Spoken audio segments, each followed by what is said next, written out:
इस बीच एक और खिलाड़ी पूरे हालात पर बारीकी से नजर बनाए हुए है और वो है चीन, क्योंकि चीन सिर्फ ईरानी तेल का सबसे बड़ा खरीदार ही नहीं बल्कि पश्चिम एशिया में अपना प्रभाव बढ़ाने का मौका भी तलाश रहा है।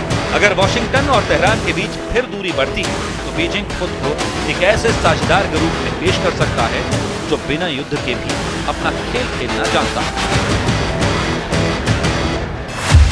अभी हालिया रिपोर्ट में चीन के एक्सपर्ट्स ने तो इस जंग में अमेरिका को हारा हुआ बता दिया था। चीन ने दावा किया कि अगर युद्ध के बाद भी ईरान की सत्ता बची हुई है, अगर उसके प्रॉक्सी अभी भी एक्टिव है और आखिर में अमेरिका को ही समझौता करना पड़ा, तो क्या ट्रंप अपना मकसद हासिल नहीं कर पाए? और क्या ये अमेरिका की सबसे बड़ी हार में से एक है?